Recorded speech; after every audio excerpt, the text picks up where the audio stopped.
Welcome. In today's video, I have the privilege of interviewing Tom Briggs on his origin story.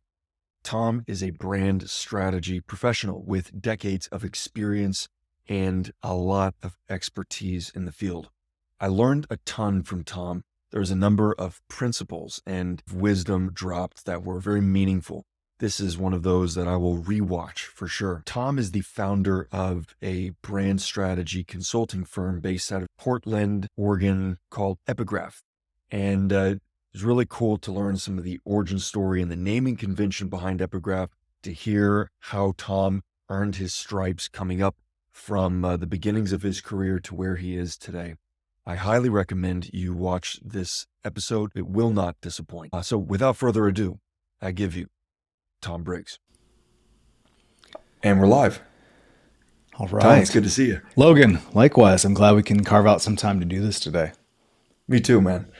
We were just talking before we hit record how December, oftentimes it feels like there's a compression of external commitments, internal commitments, and a lot is going on for everybody this time of year. So it's great that we're here to connect, and I appreciate your time. I'm looking forward to this discussion.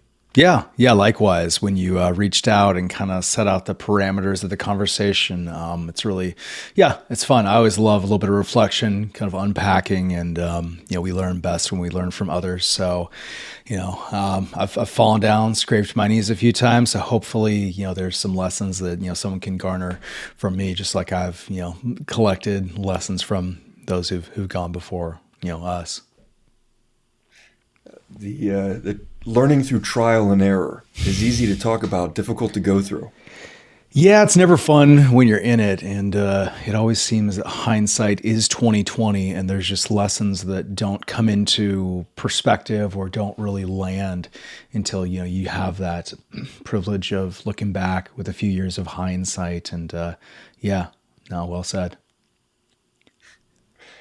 There's a big question I like to start off a conversation like this with, and I think we've done a pretty good job setting the tone for today's discussion. To double down on that, I would say, as someone who's earlier in their career or considering moving in a direction to set up their own shop, start their own business, you see someone like yourself that's well down that trail, that's summited multiple times, that has success on their resume and across multiple domains. And from the outside looking in, that can oftentimes look like it's a feat only made possible by a superhero, by someone with superpowers. And someone who's gone through that journey knows it also looks like a lot of hard work on the ground for a long time. So demystifying that journey and showcasing that origin story is the intent for today, to translate those perspectives that have been clarified over years and the key principles you've had to garner from mentors, garner from life's experience. So with that context in mind, Tom, the question is, where did it all begin for you? Wow, that's a very wide open question and can go a lot of directions. So physically right now, Colin, I'm chatting from outside of Portland, Oregon, Southwest metropolitan area. So grew up over here on the west coast of the U.S., in this state. And if anyone listening has ever been to Oregon, it's just beautiful, outdoors. So my upbringing was definitely spent in the outdoors, appreciating just nature, getting out. It was definitely part and parcel of what made me. I was in scouts and attained Eagle Scout, but spent so much time growing up just out in the woods, out in the wilderness, hiking, backpacking, camping. So for me, anytime I need to reset in life or, kind of hash something out in my mind, it's definitely getting out into even just a walk around the block. But, ideally getting out, and it's an embarrassment of riches here in this state with how much natural beauty we have. So looking back at a, steady through line, but grew up here in Portland, went away to school in Spokane, in Eastern Washington, got a broad-based liberal arts degree, graduated, spent a lot of money, and then 3 or 4 months after I graduated, I was in a warehouse doing not even, I wasn't even a full time hire. I was a temp, loading up boxes in the back of semis. They were actually Doc Martens. So I think the US distribution warehouse is here. Cleaning up cardboard and kind of scratching my head and saying, I spent large chunk of change on a very fancy certificate degree, 4 year Bachelor of Arts, and yet here I am in a warehouse making minimum wage. What needs to happen? So it was a low point, but also just like a searching point. And it's really those times where you're like, okay, this is this feels a little bit like the bottom of the curve. Feels a little bit like a valley. Where do we go from here? So, long story made short, and we can dive deeper into it. But a friend of mine who got his degree in graphic arts here in state, he knew I've always been a writer. I've always enjoyed the art of communication.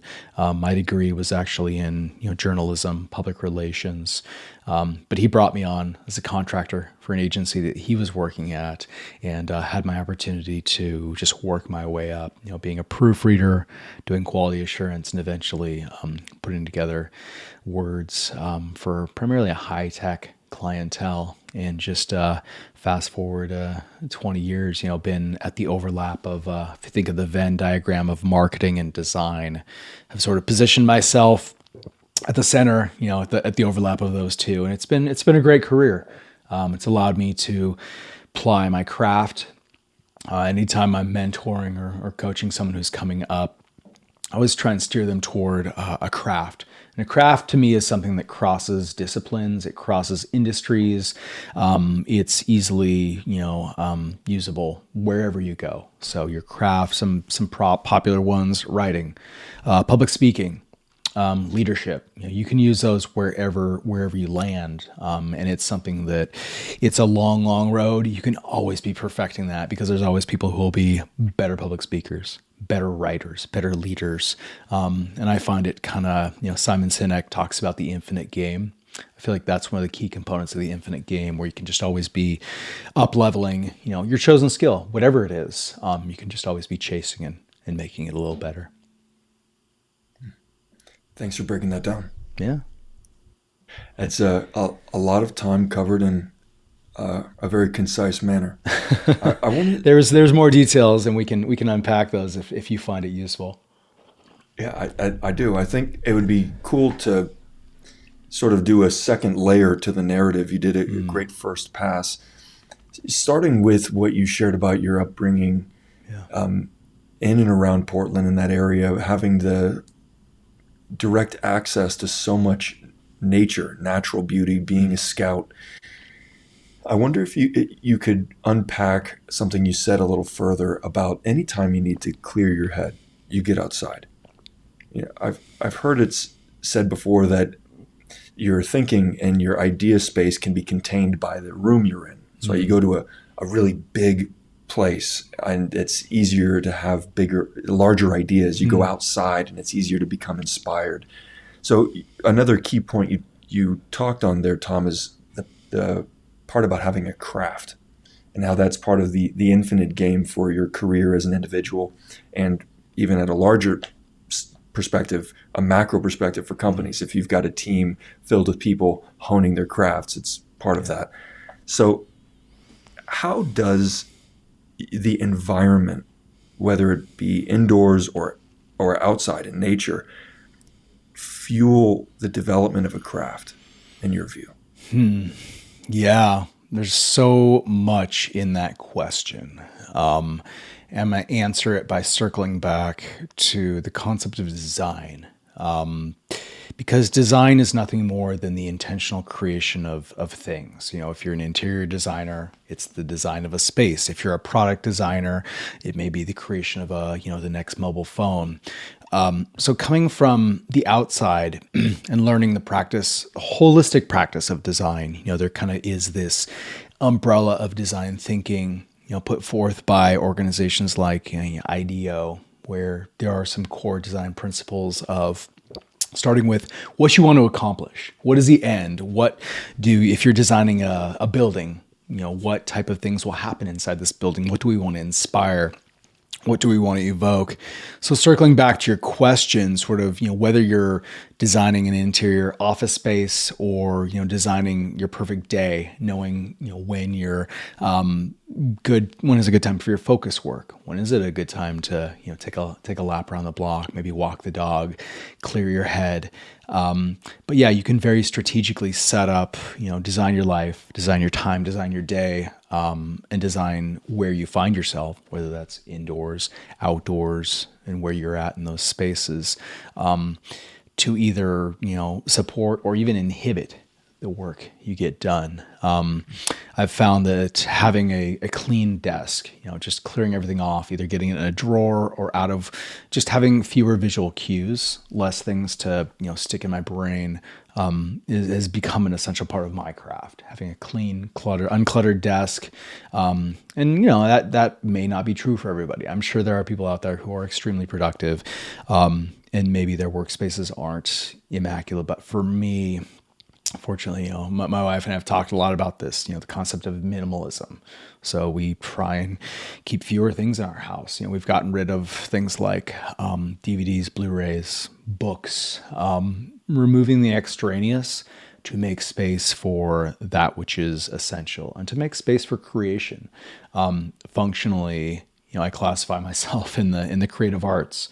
So there is an element of, when you're creating, not being held back and giving space to be inspired, giving space to have what needs to come through you, come through. So a little esoteric, a little metaphysical, but that's what I find works for me. I feel like it was very in vogue a few years ago. I can't remember if it was like Ryan Holiday or Tim Ferriss, but if the first thing you do, there's this kind of rule of life where if the first thing you do when you get out of your bed is make your bed and have it nice and tidy, you'll have notched a win for the day. Like if nothing else goes right, at least you'll have put in the time to make your bed, and you can count that as a win, and it sets the tone for a really nice, proactive, good type of day. Thanks for breaking that down, Tom. Yeah. Along the lines of the narrative you shared a minute ago was this point where at the bottom of the curve, a valley moment, you graduated with a degree in the creative arts, and then you found yourself in a temp role, doing warehouse work in a warehouse, and thinking to yourself, let me know if I'm mischaracterizing this, but it's like, man, this is not at all what I studied for. This is not the career field I want to be in. What's next? And having that hunter mindset of how to get plugged into industry, getting an opportunity through a friend, through a colleague, and putting yourself back in that place of just starting that new role where you started to put words together for a high-tech clientele. You're younger, you're in the initial part of your career. I would stretch to say, thinking, how can I solidify my role here, build a reputation, and start growing in responsibility and this organization, but also growing in impact with clients. Can you dive into the mental space you were in that transition, going from the warehouse gig, the temporal, into that initial place of applying your degree and your training into industry, into the real world? What was it like? Yeah, no, there's very much, anytime you're starting out, and anyone who's honest will be revealed that, there's some imposter syndrome that comes into play. It's the whole, you have to fake it before you make it. Anyone who says, they step in day one and they feel that everything, they're entitled to all of this. I don't think it's, I'm sure there are people who feel that way. Maybe it's not as helpful. But yeah, I mean, the challenge of when you're starting out, you're on the bottom rung of the ladder is you're doing what it takes. You're putting in the longer days, and you're just scrapping, and you're the last one there. First one to arrive, last one to leave, and that's just the nature of what it takes. Fortunately, when you're young, you have more energy, you have more focus, your eyes are sharper, maybe your mind is clearer. You have that energy to pursue and go after it. And regardless of how well you take care of your health, both mental and physical, that intensity wanes. It's inevitable. So really, I think thinking back to that time, I did have, I was doing quality assurance. So it was very, very detail oriented. I had to catch, it was like I was the goalie, in soccer or hockey, and I could not let anything through, zero errors is what we were going for.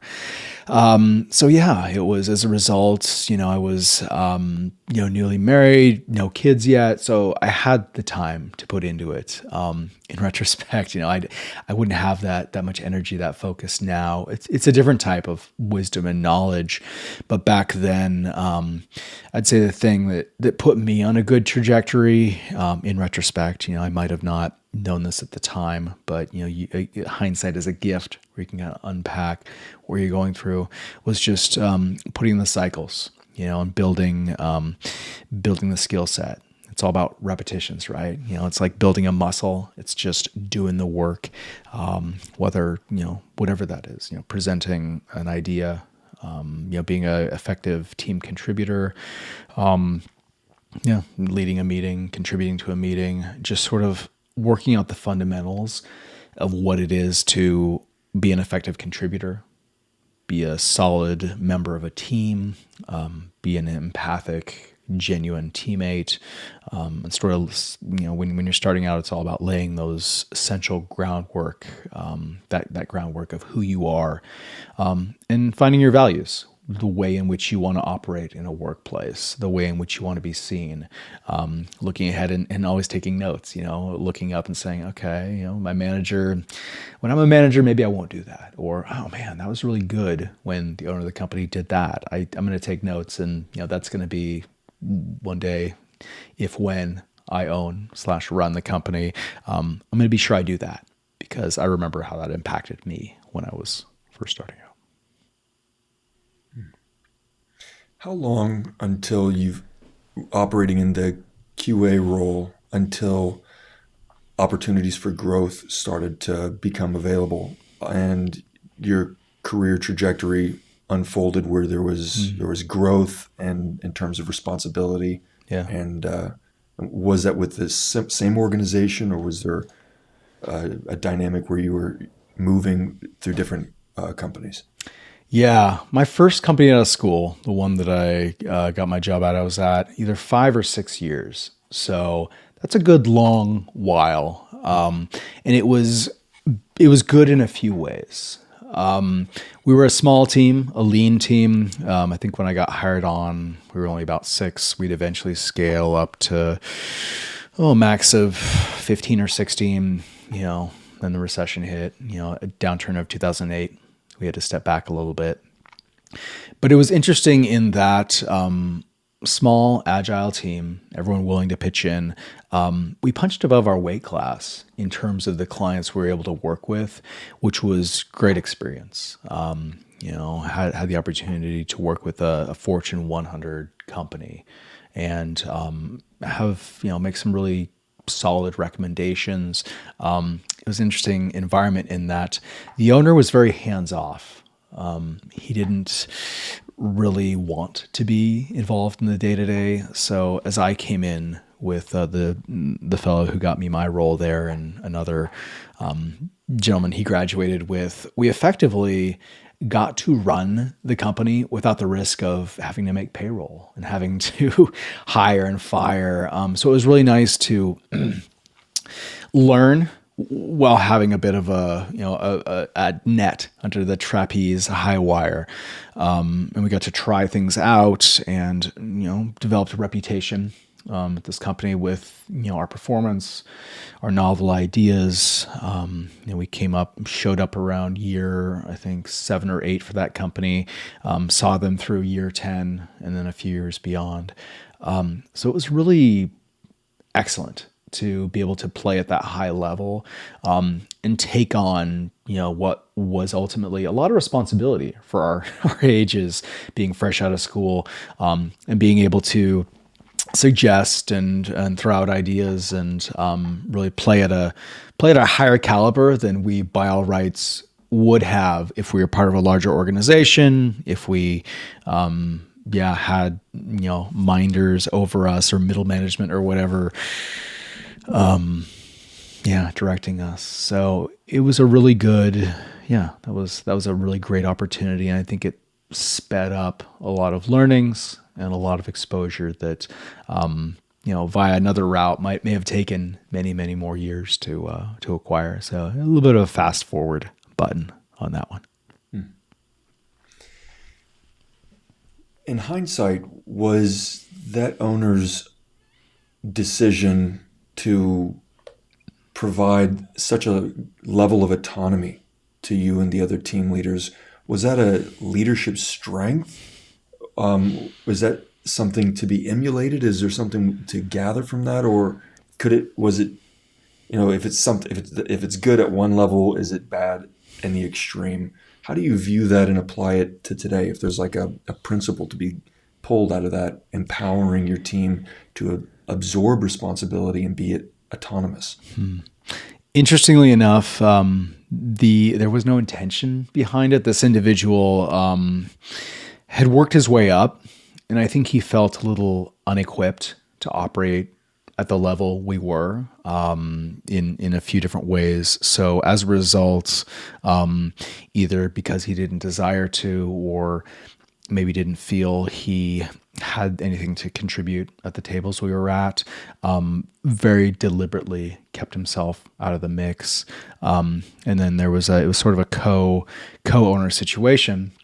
And the other owner, for various reasons, couldn't engage with our main client. So he was out of the mix. So we really had two managers who really were not able to provide, or maybe weren't willing to provide, specific leadership in the spaces in which we were operating. So in the absence of that, the younger cohort, we really had to find our way through the wilderness. We didn't have, we didn't have that mentorship. We didn't have that leadership. So we had to learn by doing. Was it good? Was it bad? It forced each of us to grow up, and it forced us to maybe learn some ways of operating. Probably taught us some, I'm sure we absorbed some bad habits as well from those two individuals who, because they maybe weren't as self-actualized or as fully operating from the best of their capacities, I know for sure there were some things that I had to deconstruct, and I would wager that the other two gentlemen, there were things about leadership and running a company and building things like a organizational culture that we had to, each in our different ways, further on in our careers, deconstruct and learn that, okay, maybe this isn't the best way to operate in hindsight, now that we've seen a little bit more, we have a little more road behind us. Thanks for sharing that. Yeah. I don't want to jump out of the timeline, but I think there's an opportunity to connect the principles learned from this point in the story to how it informs your current perspective as a business owner and a leader.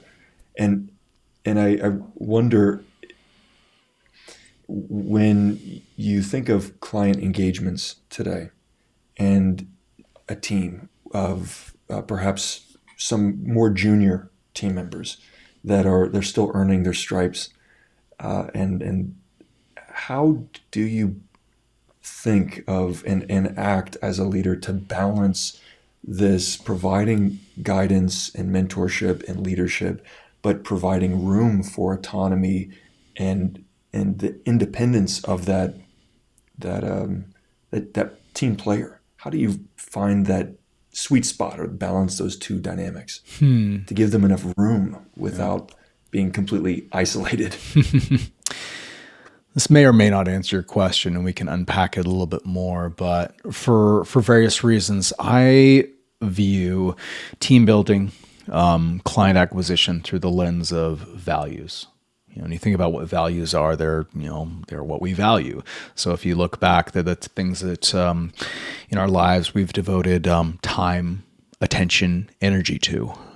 If you ever wanted to see what your true values are, look at the past month on your calendar. Look where you're devoting your time, because fundamentally those are the things, regardless of what you profess or what you say, those are the things you value.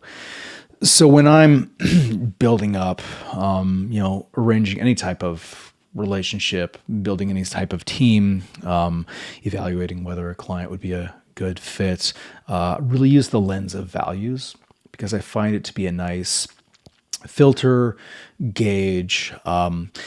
If someone I'm looking to hire or collaborate with shares some core fundamental values, I know that we can speak the same language. And conversely, and there can be a lot of variation, they may be different personality type, they may be, greatly varying in many other ways. But if we have that core values alignment, I know that we're tacking toward the same North Star. So that becomes a really nice way to gauge, and it just frames up the conversation. And at the same time, if there's a fundamental values misalignment, say I'm soliciting a client, how much better to know from before than alternately 6 months down the road where maybe we're talking past each other and just not quite aligned. I find that to be a really good tool, and values to be a nice way to have those conversations where can talk about, if it's someone I'm hiring, someone I'm coaching up and mentoring. It gives us a bit of makes us make sure we're on the same page. It gives us some common language with which to speak through what they want to go, where they want to go in their life, how they want to contribute to, the culture, the team, what we're pulling toward together. What's an indication for values misalignment? Is a pattern to see, whether it be on the market-facing side with potential client, or on the internal or operations side with a potential colleague or collaborator? Yeah, there can be so many instances. Probably the most common would be talking past each other, or just a manager who is laying out a way of being, and something just doesn't seem to be meshing. Those gears just aren't catching, and it just seems like you're not quite speaking the same language. You're not reading from the same playbook, and it just kind of feels a bit like you're at odds. If you think of yourselves, you and your team as maybe in a rowing skull, you have like 12 people or 8 people or whatever pulling. It just feels like there's something that's just not quite on track, and it feels like someone isn't pulling their weight, but maybe just there's something in the mix. There's something in the team that's working at odds with where everything wants to go. Yeah, that's probably the best way I could describe it. That's great. Thank you for sharing that. Yeah. So if we return to the second pass through the narrative you were sharing, that you were, after working in QA for a number of years, or starting off in that quality assurance role, working with that organization for a number of years, then getting a chance to connect with a smaller team, but a team that was hitting way above its weight class, where, based on the dynamics of the owners in the company, and being able to connect with a Fortune 100 client, you were able to just accelerate your learning and development and capacity as a service provider, as a leader, And it sounded like that went for the better part of 10 years. Did I get that time wrong? Yeah, so jumping back in with the first company for about 5 years, at year 5 or 6, the gentleman who brought me in decided that he was going to jump ship and start up his own agency, his own company. And at that point, I had a decision. Did I want to follow him and work together again? He'd gotten me my role at the original company, or did I want to stay where I was at, comfortable, and maybe pick up? Now that he was leaving, maybe it would leave some more room for me to take the reins a little bit more. For various reasons, I decided to jump ship and go over and join him. At about He's about a year and a half in at this point. He'd taken the leap, risked a lot. I mean, starting up his own company. So got to grow with him, and we spent another 5 years together in building that second company. 10 years in, I came to this realization that I had only ever worked with this individual. We'd grown up together. We've done our work, cut our teeth. But I had this realization, a bit of a crisis, where I've only ever worked in this type of environment, the type of environment with this other individual, the type of culture, and what am I missing out on? Because I'm not seeing other ways of being. And it was a bit of a crisis moment for me where I was like, oh man, I gotta step away, which was hard for me to say and hard for him to hear. I think he had a mind that, maybe we were going to work together until we were old and gray.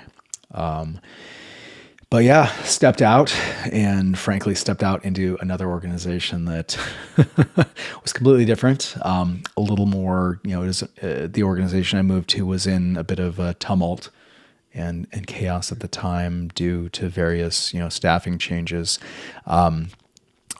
But in retrospect, it was a learning experience. And then jumped, that was a short time, iterated again. I learned that acquiring a job is, the first time it's challenging, terrifying. Second time, a little bit slightly less challenging, terrifying. The next time, slightly less, becomes a little more old hat. So like anything else in life, the more you do it, and similar to, getting laid off, or, it's never easy, but it does get easier. Like anything else, if you're lifting weights, the more you lifted that weight, the stronger you get, easier it is to lift that weight. Same thing with moving between companies. So, and putting yourself out there, being able to sell yourself and pitch yourself well. So yeah, it was a rapid cycling. But I was chatting with my brother this last weekend about confidence. Where does confidence come from? And he asked me, I was like, well, when I made that leap, at the time, I didn't feel like I had the confidence. It felt crazy. It felt like I was shooting myself in the foot, that this was going to be problematic. But in hindsight, it was taking that step that planted the seeds of confidence I would need, and that would come to fruition many years later. So investing the time, being willing to take that leap, which at the time felt very scary, and very destabilizing for, my family and our well-being, turned out to be the best thing years later. Thanks for sharing that, Tom. Yeah, absolutely.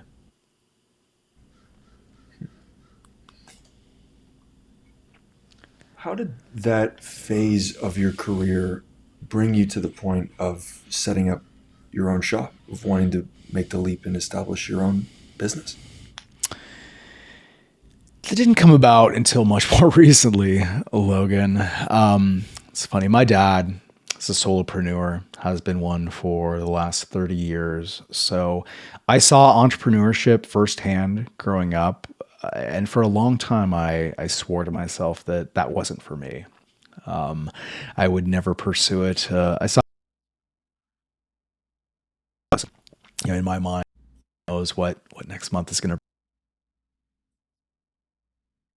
bring, whether it's feast or famine. But the further along I got, and I've never, my blind spot, and maybe this is a blind spot, maybe this is a gift. I have never worked at a company, Logan, with more than 18 people.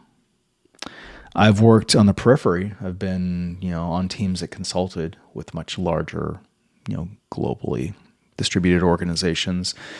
But I've never been involved in a large matrixed organization. I do know in the back of my mind that I would not do well in an environment where I cannot see a very close connection between the effort I put out and the results of that effort. I just know me, and I would find that very frustrating to not be able to see that outcome, or to put in a lot of work and maybe it moves the share price on a publicly traded company a fraction of a penny. So all that to say, where I've been and where I've come up through has formed me to the point that during the upside down times, the company I was working for, we went remote, fully remote, shuttered the office in 2020 when things started picking up, and we went work from home and just continued plugging away. The company I was working for, we had a pretty established book of business, so it was a lot of rinse and repeat work. Not a lot of check-ins required. So felt very, pandemic was something different. It was a really different time, and I know it impacted everyone, differently. For me, it was a time to pause, reflect, such that when, in September 2021, when the owner of the company said, we're gonna let you go, part of me was like, okay, all right, this is the time. This is a good time to do this. It's, my wife has a 9 to 5, so she can cover our health insurance, which, in the US is a big deal. It's just easier. So that took that stress off the table. And I kind of had this realization of, if not now, when? And Epigraph emerged organically from, it's very much a product of the pandemic. It's also just an overlapping of my interests. So an epigraph fundamentally is that bit of text at the beginning of a book that is a nod to the past. Fiction, nonfiction. It's a short quote or line that says, it's recognition that we stand on the shoulders of our forefathers and foremothers who went before us, and we're able to uncover great learnings. Specifically in the context of the pandemic, as we're looking at things like transmission rates and the likelihood of spread, you can go back, and I personally took solace in the fact that, okay, this isn't the first global pandemic. You look back and you see things like the Spanish flu and those that came before that.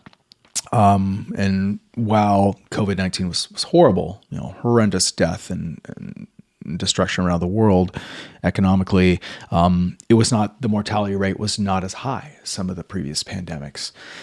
So it set me on this track of, okay, what can we learn from the past, particularly in a cultural moment where we are a bit blindered in terms of just fixated on the current moment, and it felt like there was this beneficial component to look further back into the past, mine some of the best practices, key learnings. While, modern age is the modern age, the dance steps may not be exactly the same. the fundamental music, because humans are humans, we're still very much wired same way we were when we were roaming the savannah, 10, 15,000 years ago, at least from a neurological perspective. There are some things that we can, draw upon, lessons we can learn. And my background in strategic brand building, narrative construction, helping companies position vis-a-vis, in a competitive marketplace. It just felt right, and it just emerged naturally, and I never had to go off and really scratch my head and bang my head against the wall and say, I need to brainstorm my way out of this. It just felt like doing the next thing that appeared in front of me, which just, honestly, that's been the rule of life I've brought to it. Do the next thing that appears, do it well, execute, and watch for the next thing.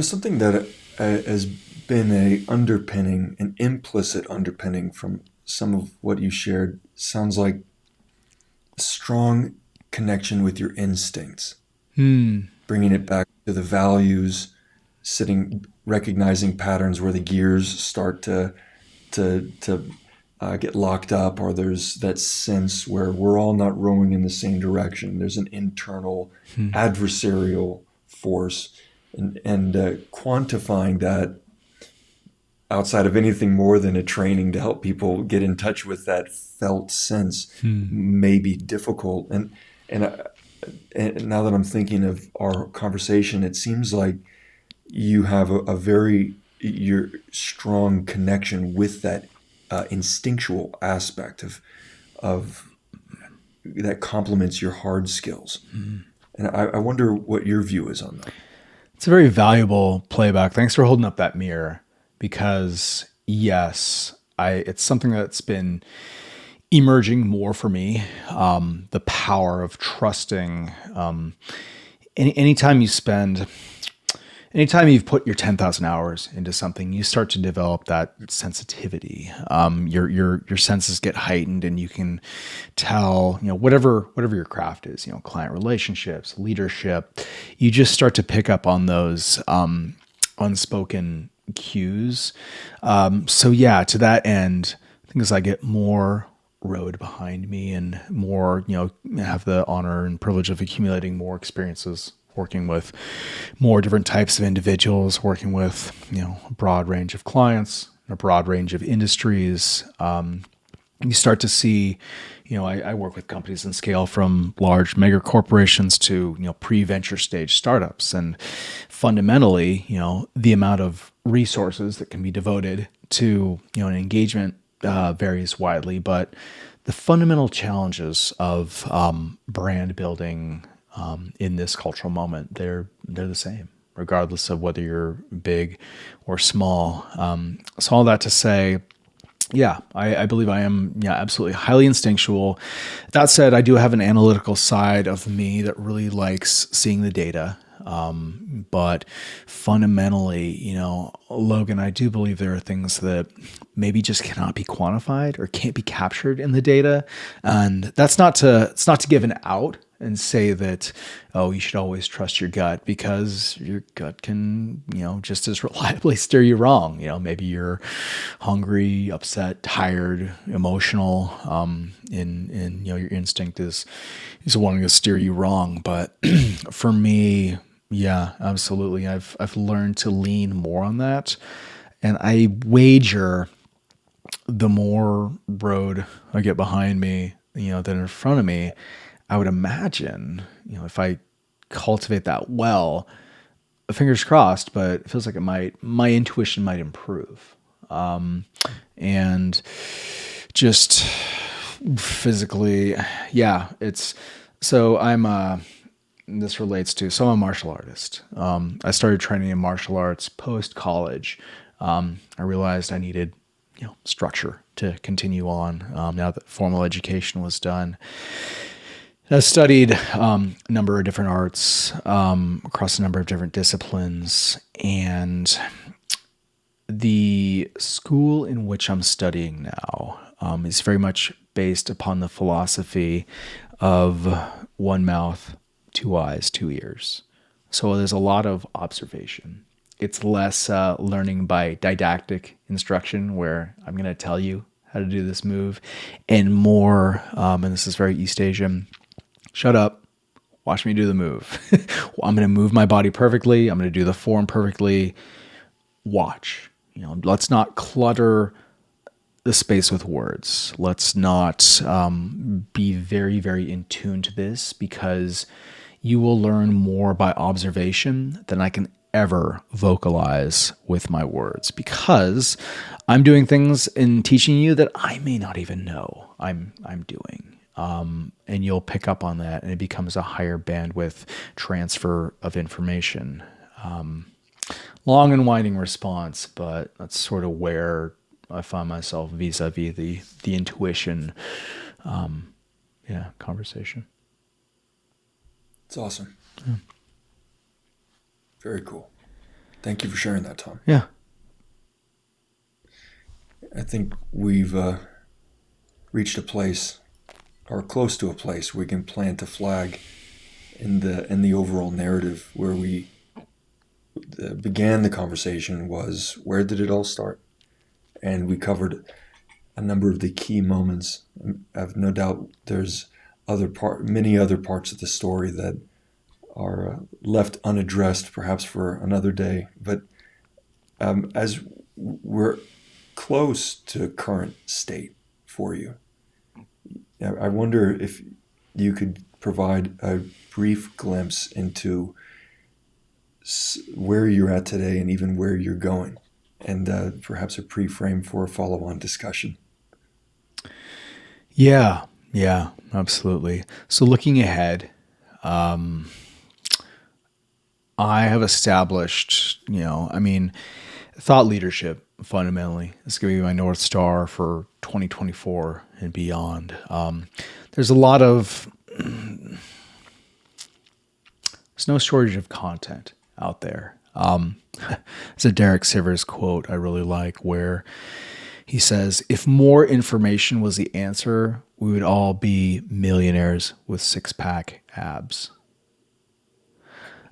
So there's no shortage of learning. We can all have access to some of the greatest minds in business, culture formation.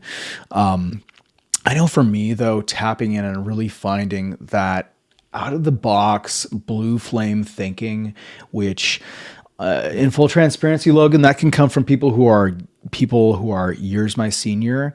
I'm getting it as well from people who are years my junior. One of my pursuits has been of greater wisdom. It's something I really tapped into a few years ago. I was like, I want to be I want to be wise. I want to be wise beyond my years. And as I pursued that and run after that, I've met people all across the age spectrum who are wise in different ways. And yeah, so all that to say, pursuit of wisdom, engaging with, blue flame thinkers who are being very considerate, and in chatting with you, you are very much this way, very considerate and very direct and focused on the words that come out. Because in this day and age, oftentimes there's a lot of noise, a lot of strom and throng, but little useful, less very truly impactful, useful information. And in crossing industries, in crossing disciplines, I'm always on the hunt, Logan, for those sort of linchpins, that Jenga block in the tower that if you pull that Jenga block, everything else, falls down. And they're out there. And I really enjoy, seeking out those things that enable me to optimize my efficiencies and just do more with the limited time I have available on this earth. Because, for all of us, more time is the one thing that they're not manufacturing more of. We each get we each get our set amount of time here on this, rock spinning through space, and no one really knows how many days they're granted. But yeah, just want to make the most of mine and continue up leveling and doing well by doing good and aligning epigraph, aligning myself with others who want to leave this place a little bit better than we found it. Thanks for that, Tom. I think that's a fantastic pre-frame for a potential follow-on discussion at some point in the new year to explore the pursuit of wisdom, making an actual impact in the world as a thought leader, and cutting through the noise with clear, coherent thoughts and speech, and pers- identifying the linchpins, the high leverage things in life and in the world and in business that can maximize efficiency, and the fact that time is non-renewable. I think there's a lot there that would be enjoyable and fun to discuss. I sincerely appreciate your time today coming on and sharing your origin story. You're a wealth of insight, and an authentic leader with a strong instinct, a creative eye, but also a lot of work ethic behind it. I've got a lot of respect for where you've come from, where you're at now, and where you're going, Tom. Thanks, man. Appreciate it. Thanks for holding up a really great mirror. I feel like I've unpacked some stuff that, I haven't been asked about and had a chance to dive into for quite some time. So I feel like I'm coming away wiser and more with my eyes more open. So yeah, thank you for the great questions, and thanks for making the space. My pleasure. All right. Until next time. Cheers.